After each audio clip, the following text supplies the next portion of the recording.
അറിയാമല്ലോ, പ്രസവിക്കപ്പെട്ട ഉടനെയുള്ള കുട്ടിയെ നിങ്ങൾ ശ്രദ്ധിച്ചിട്ടുണ്ടോ? പ്രസവിച്ച ഉടനെയുള്ള കുട്ടികൾ എപ്പോഴും കൈ ഇങ്ങനെ പൂട്ടിയിട്ടാണ് പിടിക്കുക. പ്രസവിക്കുമ്പോൾ തന്നെ പൂട്ടിയിട്ടാണ് വരിക. കാരണം ഉള്ളൊക്കെ എൻ്റെ കയ്യിലാക്കും എന്നുള്ള നിലക്കാ, ഒക്കെ ഞാനിങ്ങ് എൻ്റെ കയ്യിലാക്കും എന്നുള്ള നിലക്കാ കുട്ടിക്കാലത്ത്. എന്നാൽ മരിക്കുന്ന മനുഷ്യൻ്റെ കൈ നിങ്ങൾ ശ്രദ്ധിച്ചിട്ടുണ്ടോ?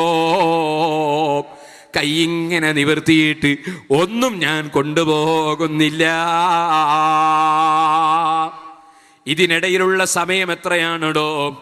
അതേ, ബാങ്ക് കൊടുത്തിട്ട് നിസ്കരിക്കുന്ന ഇഖാമത്ത് കൊടുത്തിട്ട് നിസ്കാരത്തിനിടയിലുള്ള സമയമാണ്. പ്രസവിച്ച ഉടനെ വലത്തെ ചവിട്ടിൽ ബാങ്ക് വിളിച്ചില്ലേ, ഇടത്തെ ചവിട്ടിൽ ഇഖാമത്ത് വിളിച്ചില്ലേ, നിസ്കരിച്ചിട്ടില്ല.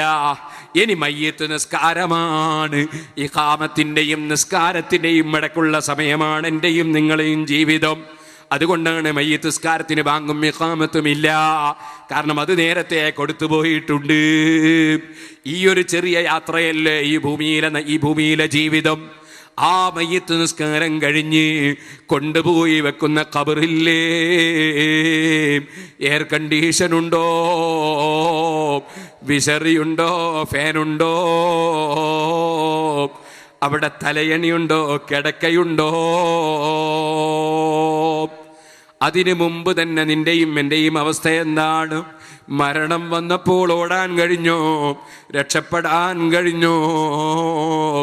ഗടമത മരിച്ചു കിടന്നപ്പോൾ ഉറുമ്പ് കയറിയിട്ടതിനെ തെളിക്കാൻ കഴിഞ്ഞോ? ഈച്ച വന്നപ്പോൾ തെളിക്കാൻ സാധിച്ചോ? ഒരേ വെപ്പ് നിന്റെയും എൻ്റെയും ശരീരം വെച്ചാൽ നാറിയിട്ടടുക്കാൻ പറ്റുമോ? ആ മരണം സംഭവിച്ചിട്ട് പിന്നെ നിനക്കും എനിക്കും സ്വന്തം കുളിക്കാൻ പറ്റിയോ? സ്വന്തം ഔറത്ത് മറക്കാൻ പറ്റിയോ? സ്വന്തം വണ്ടി ഓടിക്കാൻ പറ്റിയോ? സ്വന്തം നടക്കാൻ പറ്റിയോ? മയ്യത്ത് കട്ടിലിൽ കയറ്റിക്കൊണ്ടുപോവുകയല്ലേ.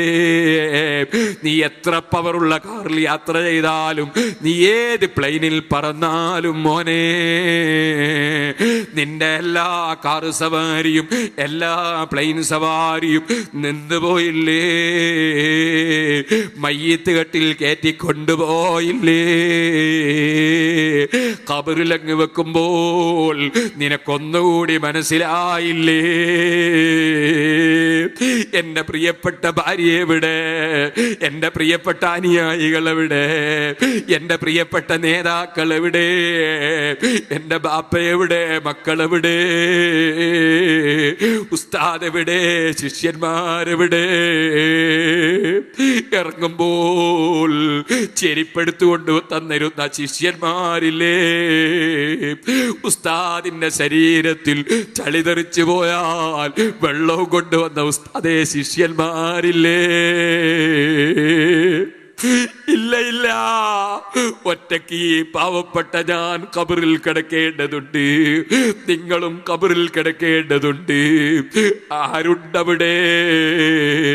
അവിടെ ചെയ്ത സൽക്കർമ്മങ്ങളല്ലാതെ ഒന്നുമില്ല. കൃത്യമായി നിസ്കരിച്ചിട്ടുണ്ടോ? നോമ്പെടുത്തിട്ടുണ്ടോ? സക്കാത്ത് കൊടുത്തിട്ടുണ്ടോ? ബന്ധം ചേർത്തിട്ടുണ്ടോ? അയൽവാസികൾക്ക് നന്മ ചെയ്തിട്ടുണ്ടോ? ഭയപ്പെട്ട് ജീവിച്ചിട്ടുണ്ടോ? ദിക്റും സലാത്തും ഔറാദ് ഖുർആനോത്തും ഒക്കെ നടത്തിയിട്ടുണ്ടോ? പടച്ച റബ്ബിന്റെ ദീനിന് വേണ്ടി അല്ലാഹ് തന്നതിൽ നിന്ന് സദഖ ചെയ്തിട്ടുണ്ടോ? സ്വർണമാകട്ടെ, വെള്ളിയാകട്ടെ, പണമാകട്ടെ, സ്വത്താകട്ടെ കൊടുത്തിട്ടുണ്ടോ? സാധുക്കളെ രക്ഷിച്ചിട്ടുണ്ടോ? പഠിച്ച ഇൽമ് തുറന്ന് പറഞ്ഞിട്ടുണ്ടോ? പറയുന്നത് ജീവിതത്തിൽ പകർത്തണമെന്ന് ചിന്തിച്ചിട്ടുണ്ടോ? സൽക്കർമ്മങ്ങളുണ്ടോ? ഖബറിൽ സന്തോഷമാണ് കേട്ടോ, ഇല്ലെങ്കിൽ വലിയ സങ്കടമാണ് കേട്ടോ. ആ ഖബറും എന്നേക്കുമല്ല. കൊല്ലങ്ങളോളം അവിടെ കഴിഞ്ഞാൽ അവിടുത്തെ വിസിറ്റ് കഴിഞ്ഞു. റബ്ബിന്റെ കോടതിയിലേക്കാണ് സമയമാണ്. സുഹൃത്തുക്കളെ, ഈ ദുനിയാവിൽ ഒന്നിനും നിലനിൽപ്പില്ല. ഈ പേരോടെപ്പോഴും സ്റ്റേജുമ കയറുന്നവനല്ല, ഒരു ദിവസം മയ്യത്ത് കട്ടിലിൽ കയറുന്നവനാണ്. ഈ പേരോടെന്നും ഈ കണ്ണട വെക്കുന്നവനല്ല, ഈ കണ്ണടകൾ അഴിച്ചു വെച്ചു പോകുന്നതാണ്. എന്നും ഈ വാച്ച് കെട്ടാനുള്ളതല്ല, അതഴിച്ചു പോകുന്നതാണ്. ഇപ്പോൾ ധരിച്ച വസ്ത്രങ്ങൾ എന്നും ധരിക്കാനുള്ളതല്ല. ആ മരണം സംഭവിച്ചാൽ ഇന്നിവിടെ വന്നതുപോലെ കാറിലുള്ള യാത്രയല്ല, മയ്യത്ത് കട്ടിലിൽ കയറി പോകാറുണ്ട്. ഇപ്പോൾ കിടക്കുന്നത് പോലെ കിടക്ക വിരിച്ചുകൊണ്ടല്ല, ഖബറിൽ ഒറ്റയ്ക്ക് കിടക്കാറുണ്ട്. അവിടുന്ന് പോയാൽ പിന്നെ ഒരുപാട് ചോദ്യങ്ങളുണ്ട്. രാജാവായ റബ്ബിന്റെ മുമ്പിൽ നൃത്തമുണ്ട്. ഫീ യൗമിൻ കാന മിഖ്ദാറുഹു 50,000 സന. ഇന്നത്തെ ഒരു ദിവസം, അന്നത്തെ ഒരു ദിവസം, ഇന്നത്തെ 50,000 കൊല്ലമാണെന്നല്ലേ ഖുർആൻ പറയുന്നത്. അവിടെ അർശിന്റെ തണല് കൊടുക്കുന്നവരുണ്ടല്ലോ. അല്ലാഹ്, ഈ സാധുക്കളായ ഞങ്ങളെയും ഞങ്ങളെ സ്നേഹിച്ചവരെയും ഞങ്ങളെ സ്ഥാപനങ്ങളെ സ്നേഹിച്ചവരെയും സഹായിച്ചവരെയും ഈ അർശിന്റെ തണല് കൊണ്ട് അനുഗ്രഹിക്കണേ അല്ലാഹ്.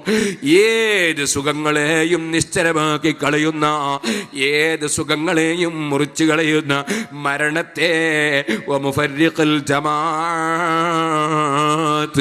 എല്ലാ സംഘങ്ങളെയും വേർപിരിച്ചു കളയുന്ന മരണത്തെ വമുത്തിമിൽ ബനീന വൽ ബനാത്ത്, സ്വന്തം ആൺമക്കളെയും പെൺമക്കളെയും യതീം കുട്ടികളാക്കി കളയുന്ന മരണത്തെ അവൻ ഓർമ്മിക്കുന്നത് വർദ്ധിപ്പിക്കട്ടെ. സുബ്ഹാനല്ലാഹ്. രാവിലെ എടുത്ത് ചുംബിച്ച ആ ചെറിയ പിഞ്ചുകുട്ടി വൈകുന്നേരം ആ മനുഷ്യനങ്ങ് മരണപ്പെട്ടു പോയാൽ ആ കുട്ടി യതീമാണെന്ന് മാത്രമല്ല, ആ കുട്ടി ബാപ്പ എന്ന് വിളിച്ച് ഉമ്മ എന്ന് വിളിച്ച് സമീപത്തേക്ക് ഓടി വരുമ്പോൾ അതാ വീട്ടിലുള്ള ആളുകൾ കുഞ്ഞിനെ പിടിച്ച് മാറ്റുകയാണ്. കുട്ടി മയ്യത്ത് കണ്ട് പേടിച്ചു പോകുമെന്ന് പറയുകയാണ്. രാവിലെ നീ ചുംബിച്ച ഈ ചെറിയ കുട്ടിക്ക് ഇപ്പൊ നിന്റെ അടുക്കലേക്ക് പ്രവേശനം കൊടുക്കാൻ തന്നെ ജനങ്ങൾ ഭയപ്പെടുകയാണ്. ഇനി നിന്നെ കൊണ്ടുപോയി ഖബറിൽ വെച്ചാൽ അവിടെ നീ ഒറ്റക്കാണ്. മരിക്കുമ്പോൾ നീ ഒറ്റക്കാണ്, മരിച്ചു കിടക്കുമ്പോൾ നീ ഒറ്റക്കാണ്. നിന്നെ അതാ കൊണ്ടുപോയി ഖബറിൽ വെച്ചാൽ നീ ഒറ്റക്കാണ്.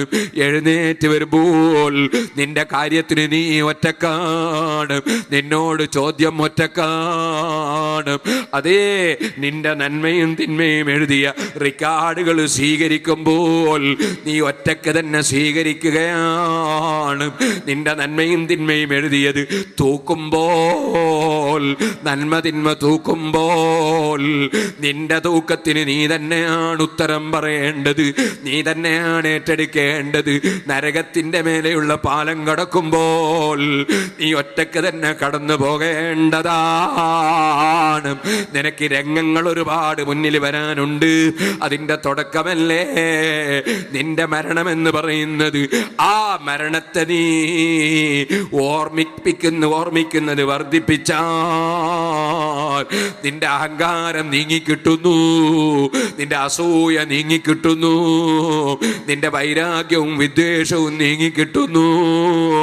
പകവച്ച് നടക്കുന്നതും വർഗീയത കാണിക്കുന്നതും ഭീകരവാദം ഉന്നയിക്കുന്നതും ആലിമീങ്ങളെ ഗ്രൂപ്പ് തിരിച്ച് ചീത്ത പറയുന്നതും സയ്യിദന്മാരെ രാഷ്ട്രീയം നോക്കി നിന്ദിക്കുന്നതും പ്രായമുള്ളവരെ അവഗണിക്കുന്നതും നിസാരപ്പെടുത്തുന്നതും കുട്ടികളോടെ കാരുണ്യം കാണിക്കാതിരിക്കുന്നതും പണത്തിന്റെ കൊഴുപ്പ് കൊണ്ട് അഹങ്കാരം കാണിക്കുന്നതും അധികാരത്തിന്റെ കൊഴുപ്പ് കൊണ്ട് ഹുങ്ക് പറയുന്നതും എല്ലാം ഈ മരണത്തെ ഓർമ്മിപ്പിക്കുന്നത് എത്രത്തോളം വർദ്ധിക്കുന്നുണ്ടോ. നിന്റെ വാശിയും നിന്റെ വഴക്കും നിന്റെ വക്കാണവും നിന്റെ അതാ വല്ലാത്ത നീളമുള്ള നാവും അതേ നിന്റെ കണ്ണ് മിഴിച്ചുള്ള പേടിപ്പിക്കലും നിന്റെ പല്ല് കടിച്ചുള്ള സംസാരവും അതുപോലെ നിന്റെ ഇളിച്ചു കാട്ടിയുള്ള സ്വഭാവവും മറ്റുള്ളവരെ കൂക്ക് വിളിക്കുന്ന സ്വഭാവവും മാന്തിപ്പറിക്കുന്ന സ്വഭാവവും എല്ലാം മരണത്തെ ഓർമ്മിക്കാനുണ്ടോ?